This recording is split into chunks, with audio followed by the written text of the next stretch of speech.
Hello, Happy New Year, Happy 2021. It's very odd to see that on this video that it's 2021. We are covering some jazz standards today. I might do some New Year's classics. Ones that I had in mind were Auld Lang Syne, which we use a lot, so I might skip that one in the beginning.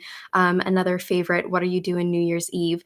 But since New Year's Eve has passed, I was thinking we might actually start with some other classics like Fly Me to the Moon or Bewitched.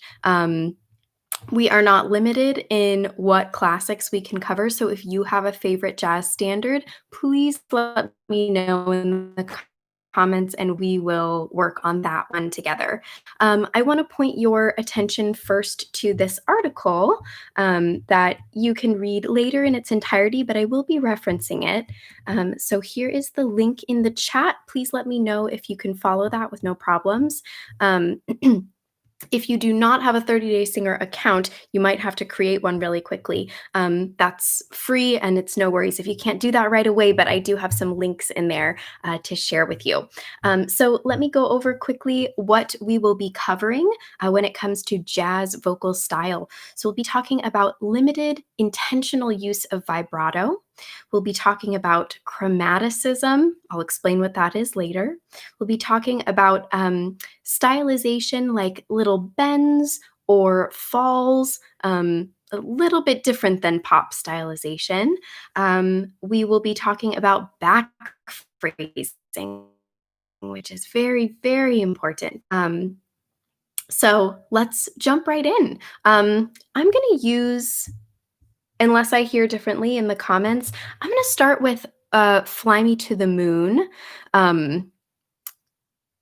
Or should I do The Way You Look Tonight? No, I'll do Fly Me to the Moon. I think most people are familiar with that tune. So first, let me find a lead sheet for it. And you can follow along with me. Even if you don't read sheet music, I highly recommend looking at the sheet music. So let me find a link for us really quickly. By the way, there are a lot of free PDFs uploaded online. If you just include PDF in your search, usually you will be lucky and find a free one. Okay, so here is the address.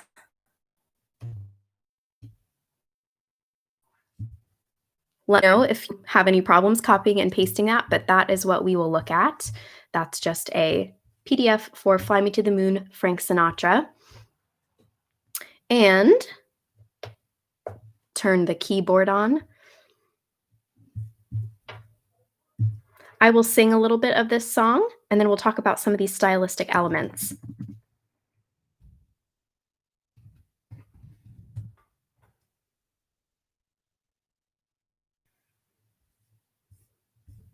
All right, beautiful. First, finding a good key for sick. I think I'm going to move this baby down.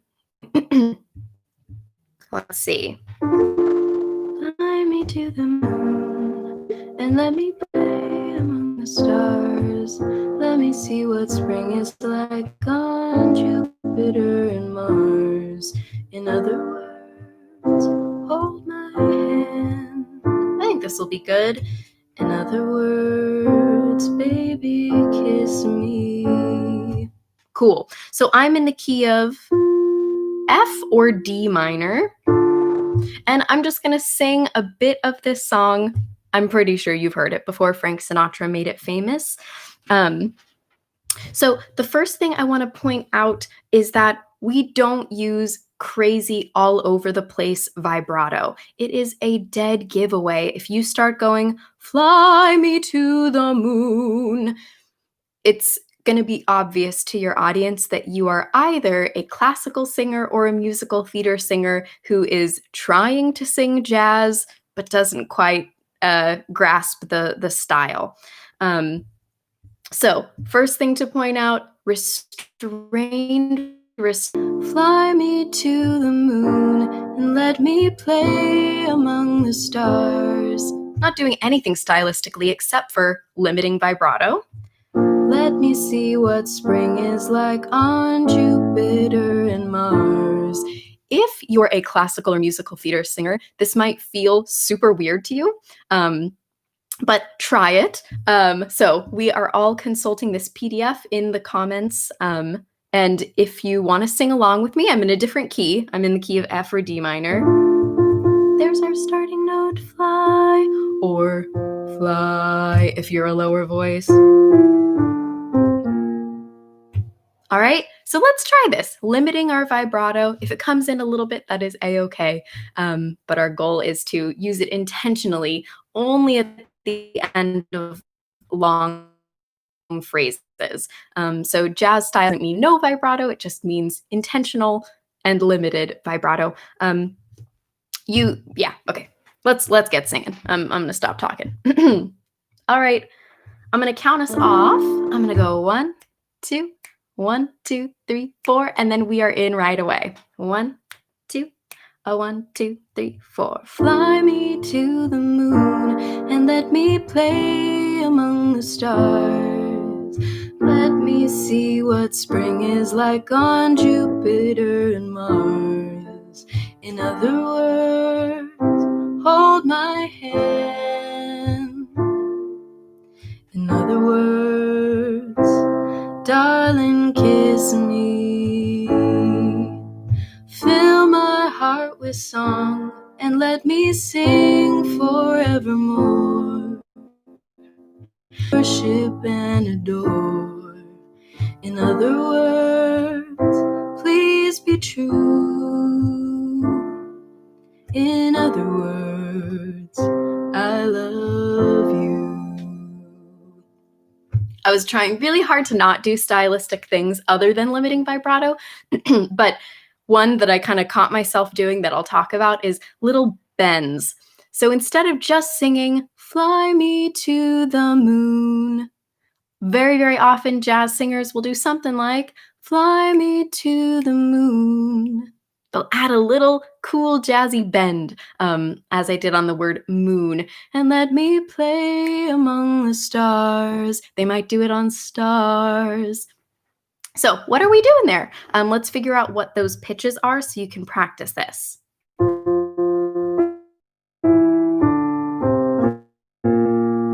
That's the basic, boring version. Fly me to the moon. Now to add that little bend, fly me to the moon. Pitches are F, E, D, C, C, B flat. So we're repeating that C instead of moving to the B flat. Sing it for me. Don't worry about words. Just go do do do do do do. Do do do do do do. Try it. Again. Good. Let's put words on it slowly. Fly me to the moon. I know it doesn't feel cool and jazzy yet when it's slow, but it will when we speed it up. Slow again. Here you go.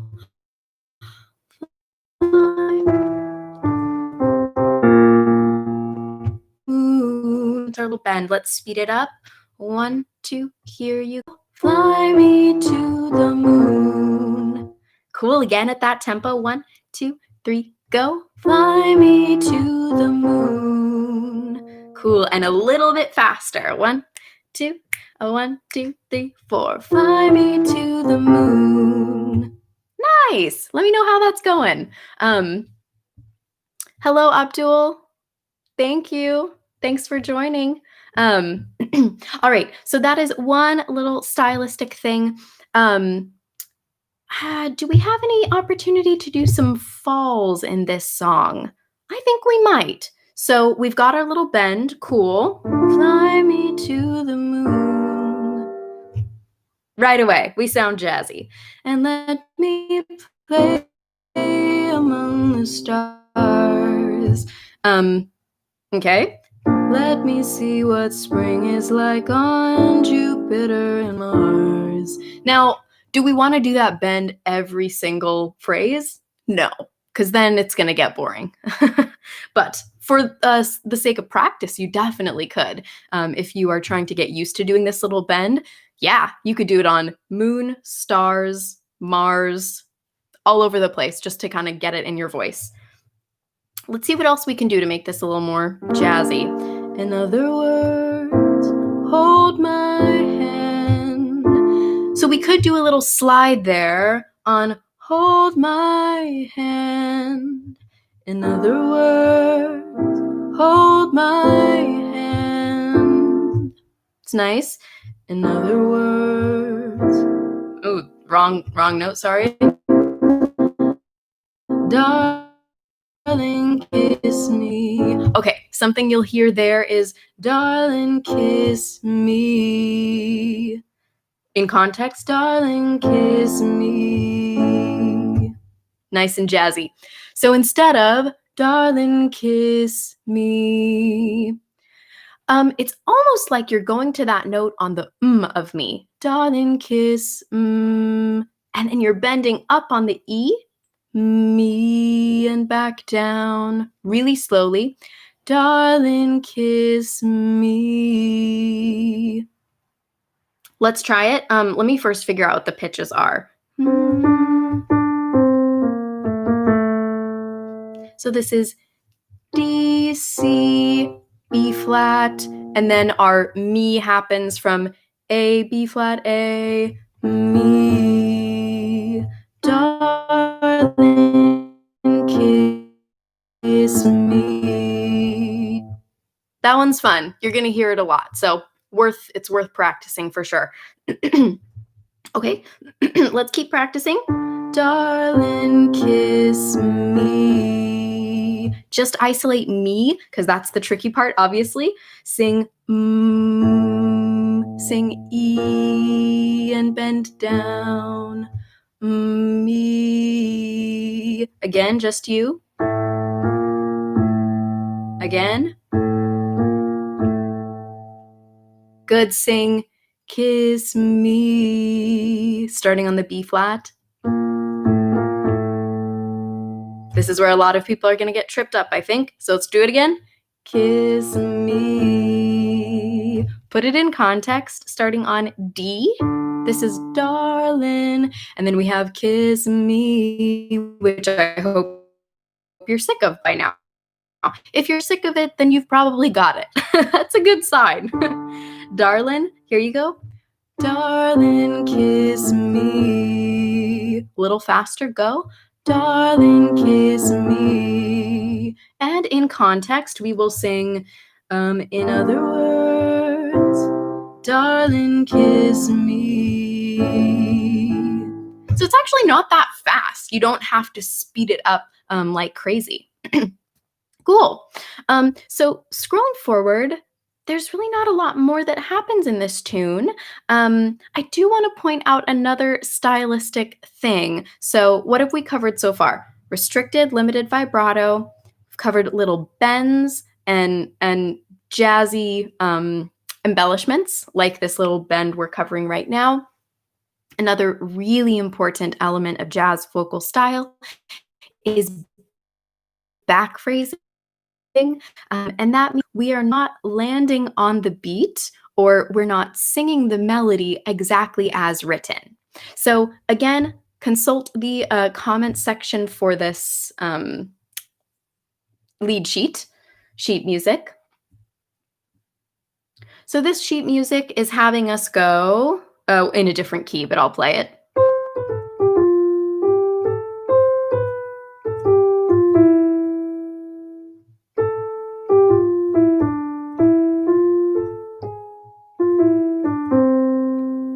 And you're not going to hear Frank Sinatra go, fly me to the moon and let me play among the stars.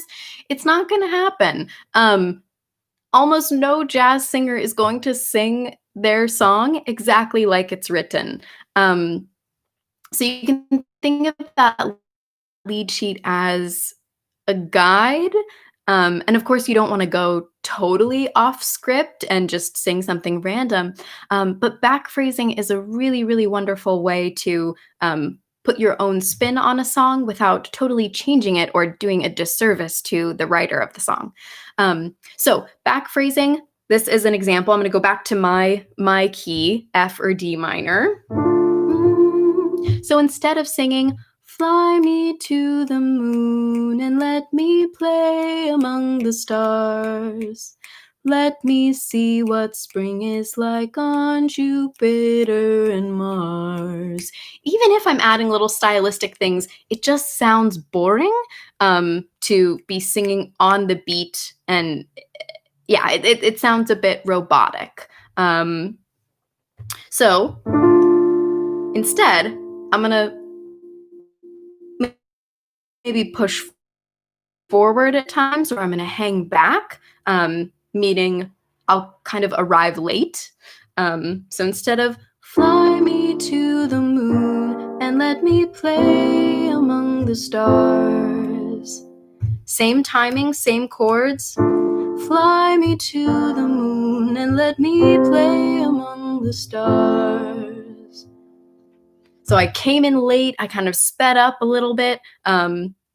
That is your prerogative as a jazz singer. You can be late, you can be early, as long as you eventually kind of get back to speed with the track or the instrument. So try this with me. I'm going to count you off. I'm going to go 1, 2, 3, 4, and then I'll start playing the chords.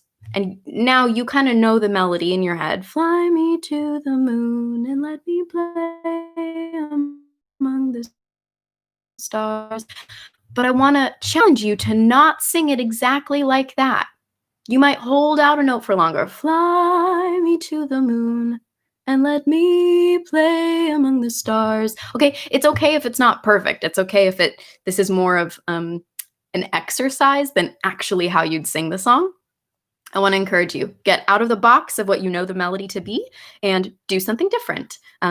Again, we're not quite talking about altering the melody here. We're talking about altering your rhythm and your phrasing. So holding longer, hanging back, and then speeding up.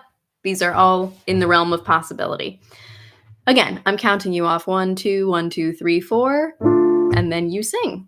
There's your note for that. 1, 2, 1, 2, 3, 4.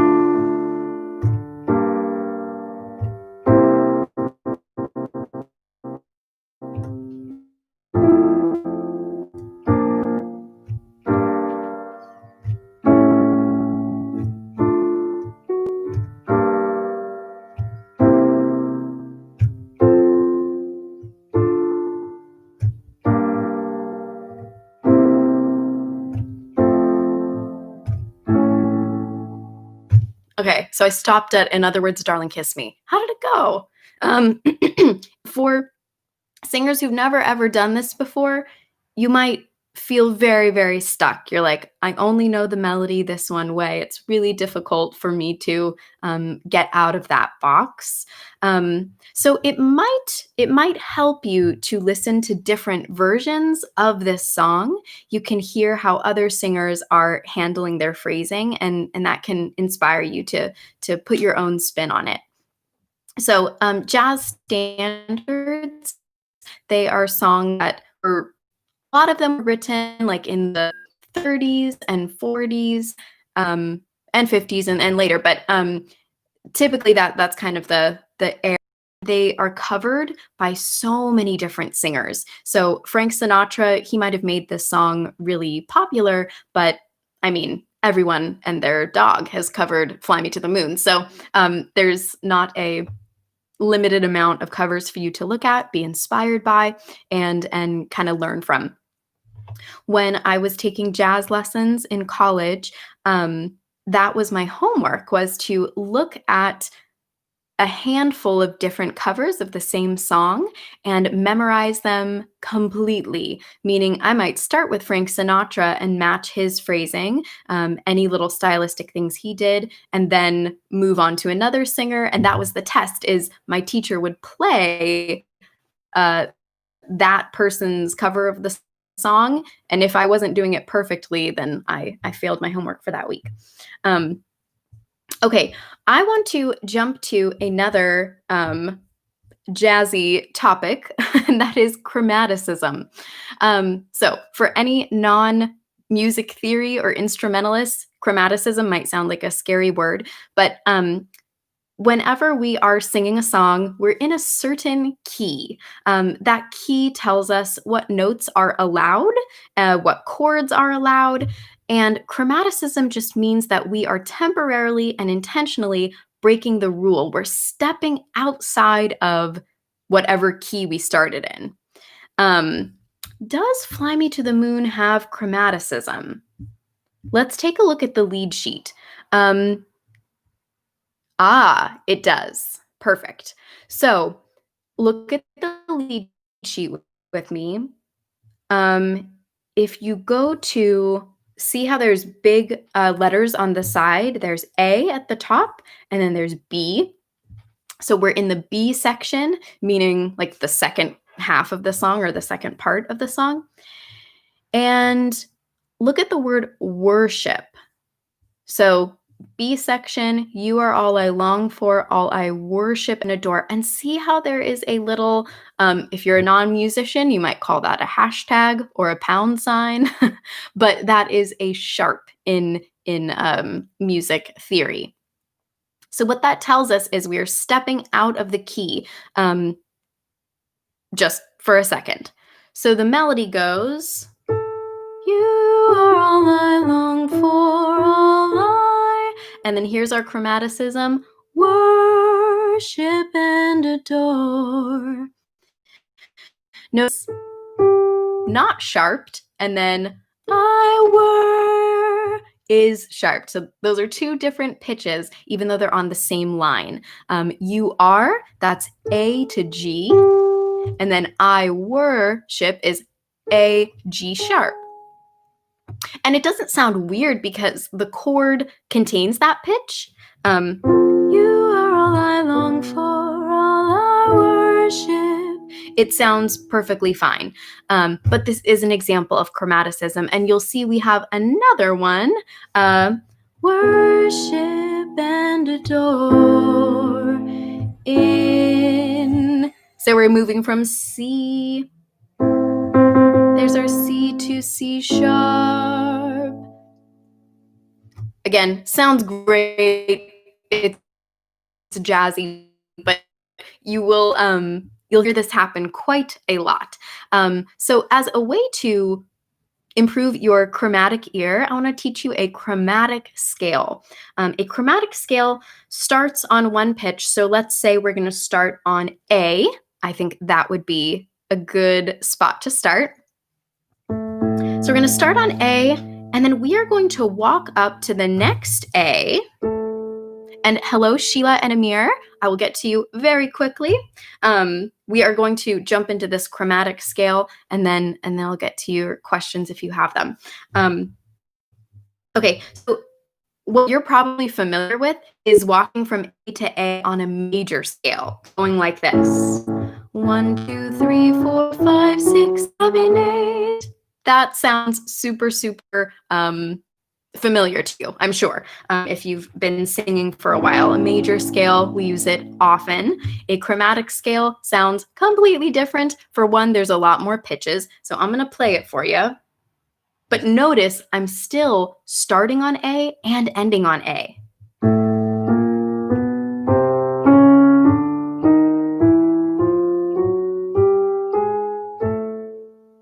Wow, that was a lot of notes. I'm going to come back down.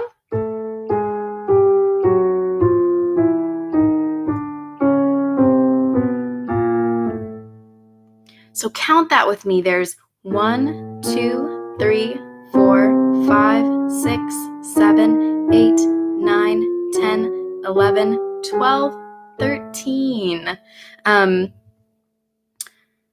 So from A to A, we could do the same thing from any pitch to the next pitch up. We're covering an octave, and we'll be counting. Basically, there's 12 semitones, but it's like you're counting to 13.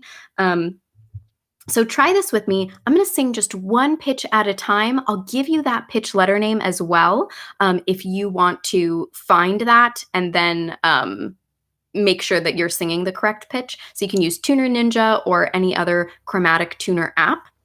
All right, so here is your A, singing B flat, B, C, C sharp, D, E flat, E, F, F sharp, G, G sharp, A.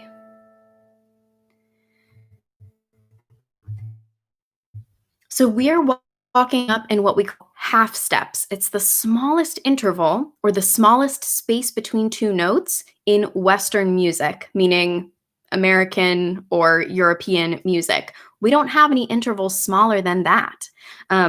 So singing this chromatic scale will get your ear trained to hear those half step movements, as we have in Fly Me to the Moon when we sing worship and adore from door in of. That's a little chromatic walking up from C to C sharp to D. I flubbed the note, but again, that's just one little piece of our chromatic scale.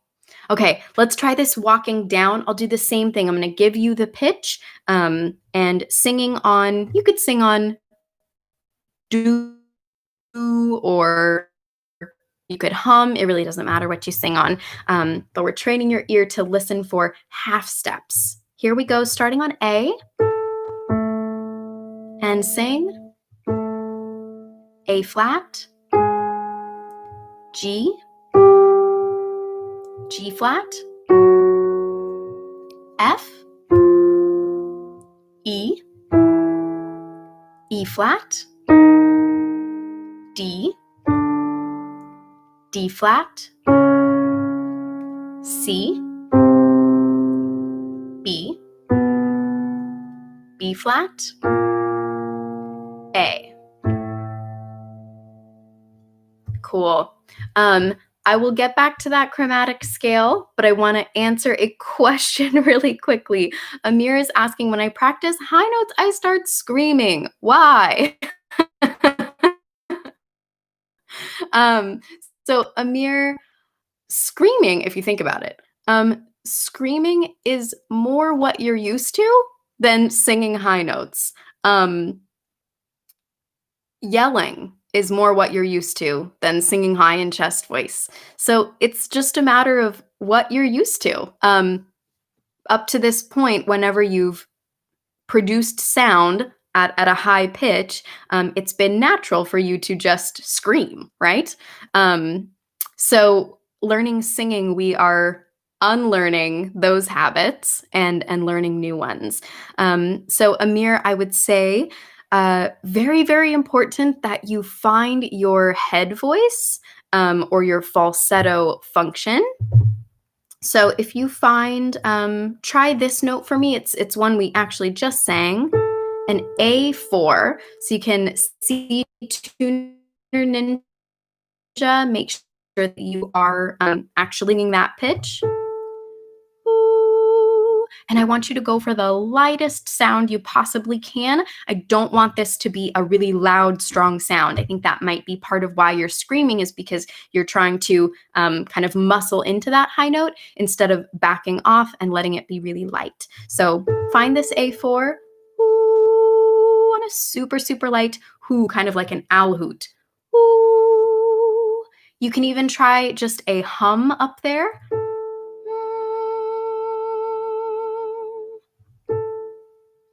So I can sing this note in head voice, not mixed voice.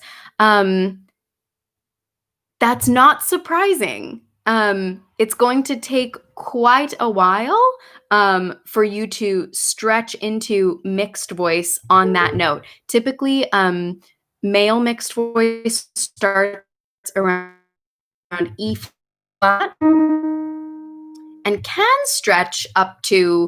uh, can stretch up to A, but for a lot of guys, once they hit that A, they're in head voice. High tenors can stretch up a bit higher than that in their mix. But yeah, I guess Amir, I would ask, what's your lowest comfortable note? Do you kind of classify yourself more as a bass baritone or a tenor, a high tenor? But yeah, that will take quite a bit of time. And if you are a lower voice type, that might be the beginning of your head voice range. And Sheila has a question about that chromatic scale. Is it better to sing in solfege or just to sing note by half note? So, Sheila, if you're really comfortable with solfege, then you would need to use the altered solfege syllables, meaning, we'd be singing do, di, re, re, mi, fa, fi, so, si, la, li, ti, do. And on the way back down, using the flatted solfege, do, ti, te, la, le, so. Oh, I've never done a flatted fifth. It's probably say, se, fa, mi, me, re, ra, do. If that makes more sense to your brain, do that. For most singers who aren't familiar with solfege, just singing on do, do, do, do, do, do will work for them. So yeah, if solfege keeps you grounded, yes, use solfege. And Amir is saying, should I switch to head voice when my voice cracks? Amir, yeah, for the time being, yes. See over time if you can maintain some of that mix intensity into that A4 that you're going for. But if it's a struggle, if you're consistently cracking, then that might be your spot to let your voice hand over into head voice. Okay, my friends, any jazz standards that you would like to sing? So we've gone through Fly to the Moon. We've talked about limited vibrato, back phrasing, some embellishment. Since our focus is jazz today, let me know. A couple other songs I've got: Blue Moon, All of Me, When I Fall in Love, These Foolish Things. There are just so many. It's difficult for me to pick. So if you can choose, that would help me greatly. Cool. And Sheila is saying singing on a syllable works just fine. So I would challenge you, if you are a jazz person, which I assume you are since you're watching this, see if you can point out those instances of chromaticism in your favorite jazz tunes. I'm seeing if I can think of some others that you would know.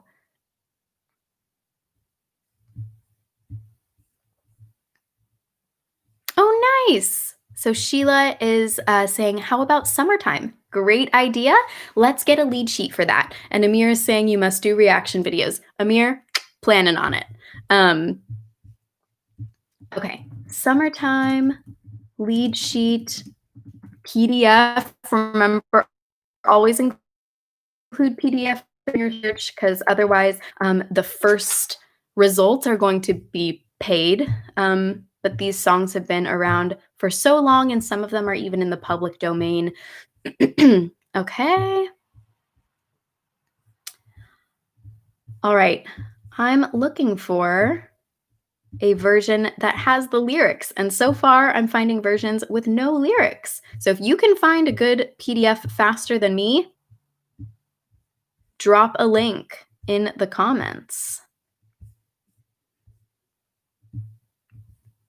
Ooh, I got one. Okay. Beautiful. Here you go. Here is a link to Summertime. And let's quickly just open that up and scan through the music with me. We'll look for instances of chromaticism. So you can look for chromaticism by looking for either that sharp sign or a flat sign within a measure. You're going to see this particular piece of sheet music. We are in the key of D. And you'll see at the very beginning, there's two sharps next to the treble clef. There's two sharps next to the bass clef. That tells us that we are in a key with two sharps, which is key of D or B minor.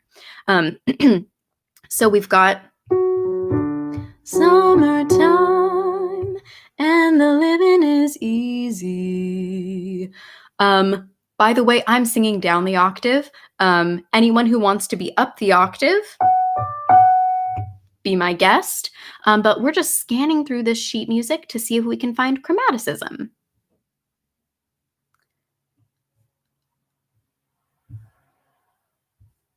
Okay, so far, first page, no. Second page on "Oh, your daddy's rich," that "your daddy's rich," it's a D natural, but D natural belongs in the key. And the only reason you see that, that's called a courtesy accidental, meaning it was somewhere. In this case, it was just in the piano, that the piano played a D sharp, and now it's telling you, don't sing a D sharp, sing a D natural.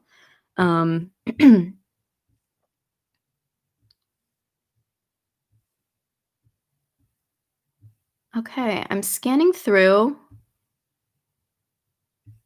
Yeah, no chromaticism in this one. And thankfully, we also have chords, which is cool. So we have, I'll just sing through a little bit of the beginning. You can sing with me. Either you're up here or down here. Summer, summertime, and the living is easy. Fish are jumping, and the cotton is high.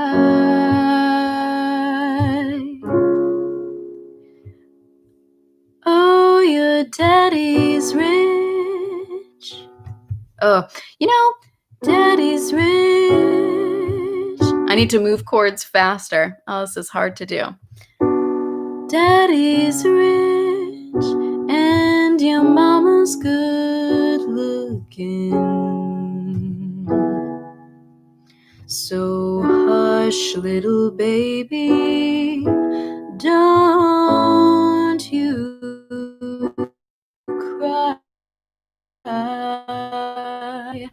So I think so far, Sheila, you can let me know if there's anything in there that you want to break down.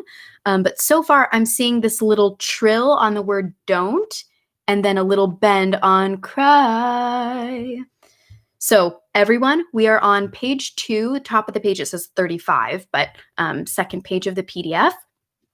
And we're singing, so hush, little baby, and then don't you cry. Let's start with cry, because that's the easy one. You'll see there's a tiny little note and then a bigger note. The tiny note is what we call a grace note. It's somewhat optional. If you don't have the vocal agility to add that, then you can just leave it off and you can sing you cry, and it won't. You cry. You sing D and then B. And the D is really fast and the B you hold out. Cry. Now the little trill, so hush, little baby. You'll typically hear, hush, little baby, don't. Maybe something like that. Or don't. Let's do the first one, because that's kind of fun. So hush, little baby, don't. Or don't you cry. Okay, our pitches are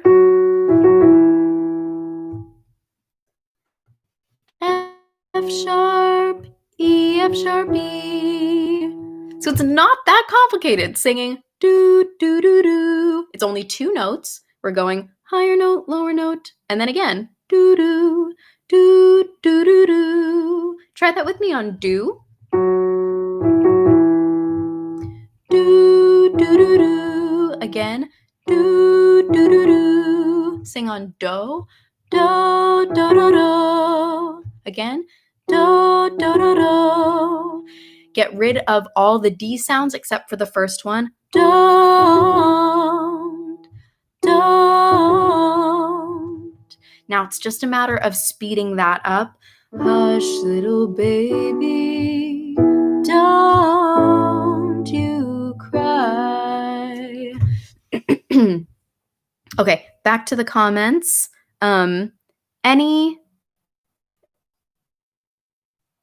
Anything, Sheila, that you think of as like really important to cover with this song? And Hugo's asking a question about sitting down. I was trying to say seated and sitting at the same time, and it didn't work. Sitting down while playing guitar. So Sheila, waiting to hear from you on Summertime. And Hugo, so I have a hard time answering this question because a lot of guitarists and pianists do sit when they're singing, and a lot of them can do it well. I still am really a fan of standing for the level of support that you can have, especially if you're doing something high power like belting, and particularly for beginners who might kind of have some bad habits or just a lack of good habits. I would say even if you were going to be seated for your performance, you want to do at least some of your practicing standing. That way you can tap into your best posture, your best support, and then that'll be kind of what you're trying to recreate when you sit, rather than just sitting, which is not as good, not as supported, and more easily leads to bad habits like reaching your chin forward or just kind of like chilling out and not being engaged. When we have a seat, it's typically we're relaxing in that seat to some degree. We're not, totally energized as we are when we're standing, just kind of naturally. You have to hold yourself up. So, anyways, I hope that answers the question. Even if you're going to perform seated, yes, rehearse seated, but also rehearse standing so that you can get that feeling for good support and posture, and then take that same feeling and same good habits from standing into your seat. Okay. Jumping back to Summertime. I don't know what other little stylistic things we could cover. We have that little trill again. Daddy and Mammy standing by.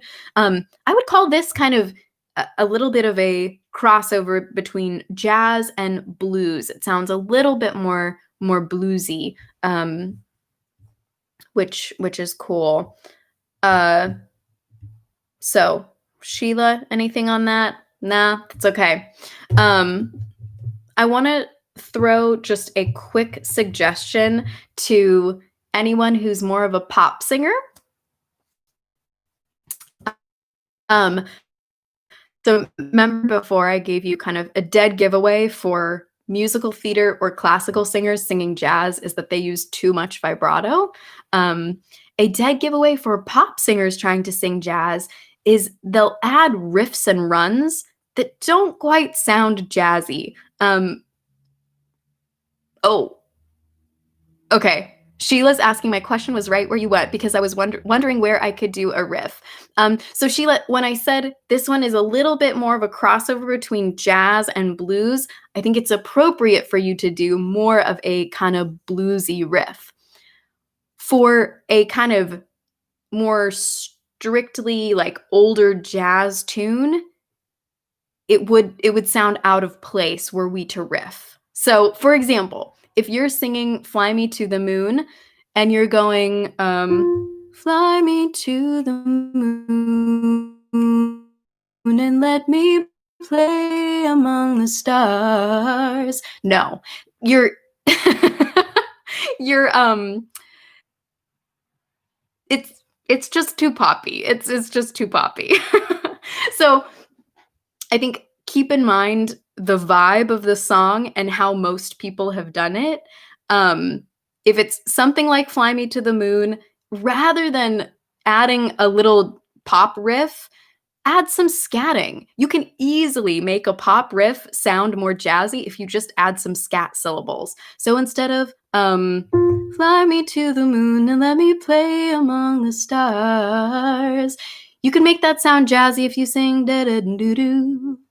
Easy, problem solved.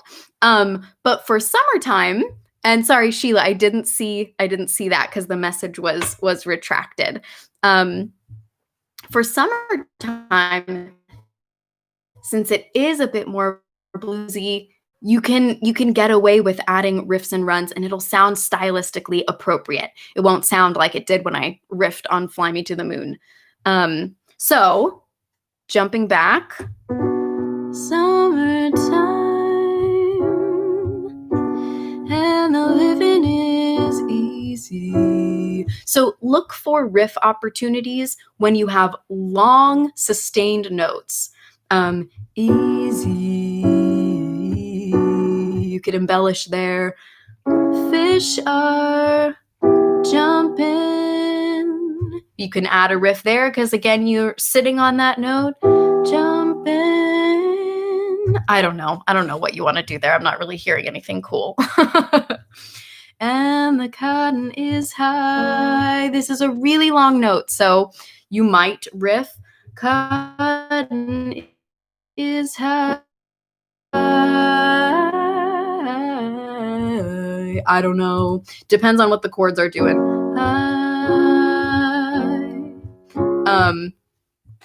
Oh, your daddy's rich and your mama's good looking. Yeah, take that. You don't want to riff on every held note because sustains are beautiful in and of themselves. You can grow dynamically. You can let that vibrato ring. So anyways, so hush, little baby, don't you cry. A lot of people riff on the don't because there's already a little trill there. Sheila, does that answer? Okay, cool. Awesome. So we are actually in our last 15 minutes of our lesson. So we are open for any kinds of questions. Jazz specific is great, but I see Yami's asking about vibrato. Yami's watching a lot of videos and they are not helping. Yami, I am sorry about that. And Sheila, I'll get to you in just a second. So Yami, I'm wondering if you've seen this one video. And actually, I'm kind of, let me see real quick. I'm hoping this video has been posted, is the thing. Going into our video library. Okay, so it's possible this has not been posted yet. So it will be. I hope that it will be soon. So that can help you out. There actually is a live lesson we did on vibrato. So I know that one is there. Let me find that for you. I'm just getting the link for you really quickly. Okay, Yami, here's our vibrato live lesson, but there will be a shorter video coming that kind of distills like just the, I think maybe three ways that you can sort of kick yourself into vibrato. So the long answer is that good, healthy, natural vibrato is the product of healthy singing. It's not necessarily something that we just do or put on like a riff or a run, something like that. But a couple things that I've found to really help. One is doing a spooky ghost sound. So if you go like ooh, pretending you're like a ghost, ooh, that little shaking in your voice is a bit of an affected, obviously overdone, but a little bit of that vibrato sound. So if you can find that spooky ghost, ooh, and then land on one note, again, that's not the sound of your most natural, beautiful, relaxed vibrato, but it can help you just learn that kind of vibrato release. So that's one that I like, is the spooky ghost sound.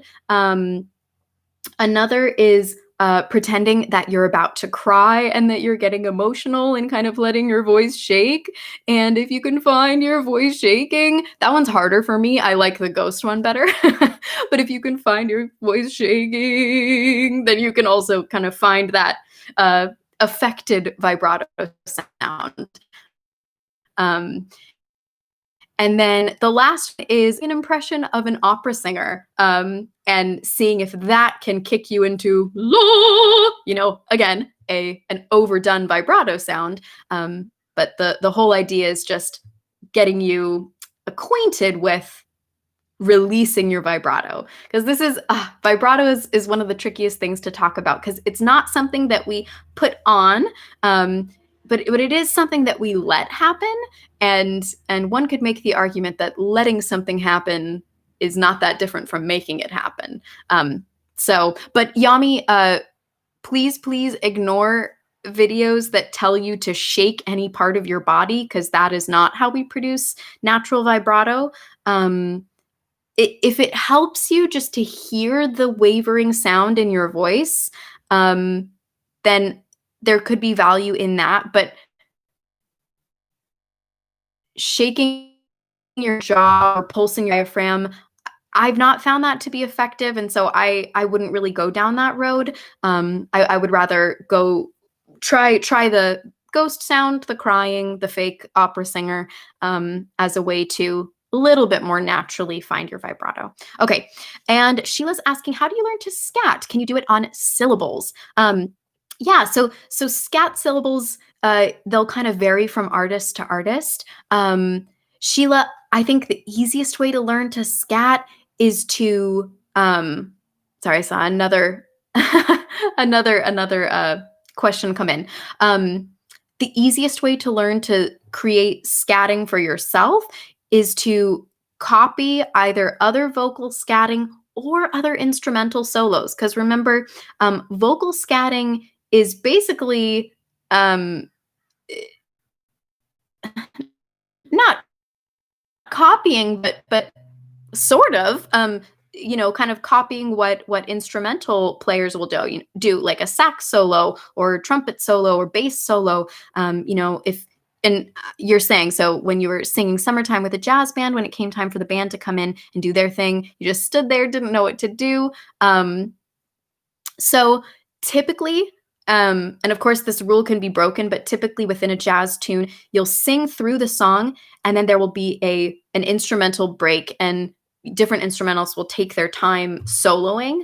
And sometimes there's, time for the singer to also solo, or if it's a singer-led song, then the singer will solo first, and then maybe they'll open it up for the other instrumentalist to solo.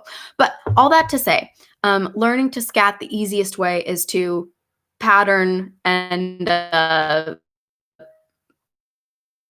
learn from what the greats have done. So Ella Fitzgerald, incredible scatter, and also very tasteful scatting. She's not just going all over the place.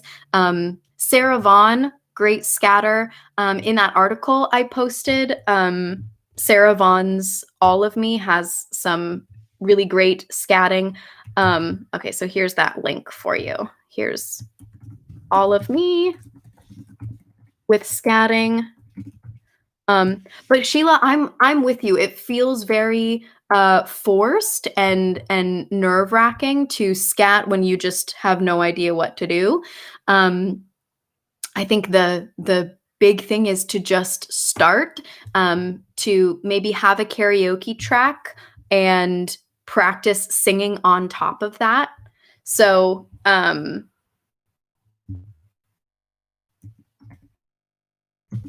I'm going back to Fly Me to the Moon because I think it's a little bit more, mm, maybe a little bit more scat friendly.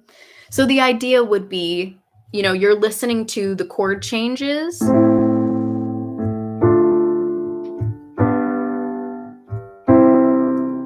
and you're trying something, even if it's not amazing.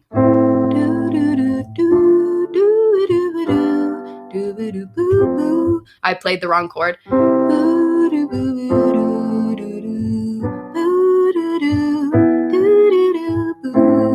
Okay, so I landed on a wrong note and then quickly corrected. I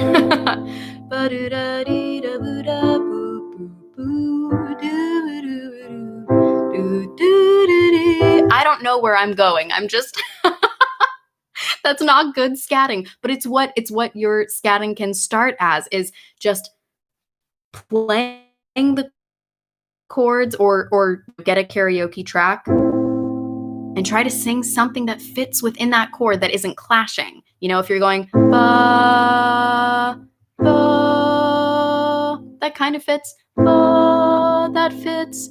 Ba doesn't fit. So it's difficult to do when the chords are changing quickly. That's why it's kind of nice to be able to play those chords for yourself.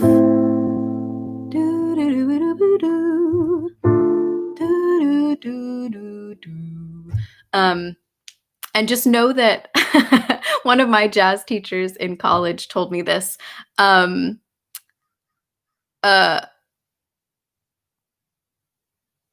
my brain stopped for a second. Oh yeah, that any note can be permissible in jazz. That's kind of an oversimplification and maybe a stereotype of jazz, but dissonance is often a part of the actual melody and the chords themselves. So if you land on a sour note, as long as you get off of it, it will be okay. So awesome. Sheila loves Sarah Vaughan, and she's a great scatter. So I think start there, challenge yourself to learn some of those scat solos, and then you can even move on to instrumental solos as well. That was another piece of homework in jazz lessons in college, was listening to a trumpet solo or a sax solo and singing their pitches. And then of course I would have to come up with the scat syllables myself, the doobie and things like that. And Bob is asking, do you have any resources for aspiring vocal teachers? Yes, absolutely. So Bob, I've got two books to point you to. One is Beginning Singing by John Henney. I really love his teaching style. He teaches contemporary voice. Beginning Singing. It's a newer publication, and super practical, very to the point. Another book that I love, let me think of oh yeah.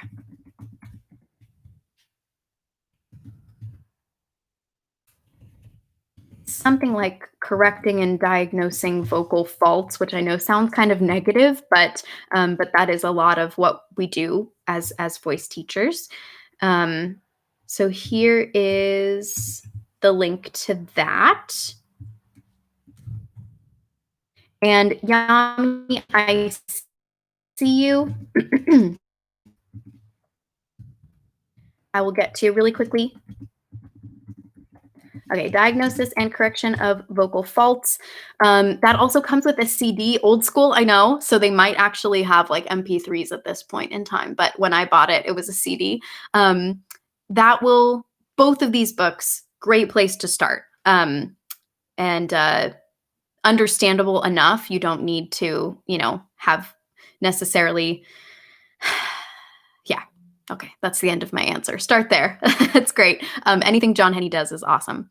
And Yami, because I always sing high in head voice, how can I sing high without getting quieter? So Yami, I would say a great thing to do a little research on is this concept of twang. Twang is, these bright kind of more nasal sounds. So the difference between singing ooh and ee, ooh, ee, the difference is incorporating some of that nasal sound, and that kind of tricks your vocal folds into coming together a bit more. That can help you both in your chesty mix, but also your more head voicey mix. If you're singing songs by Sam Smith or Maroon 5, they often will be using a bit more of that twangy, bright, heady mix sound. So let me see if I can find a good video on twang for you.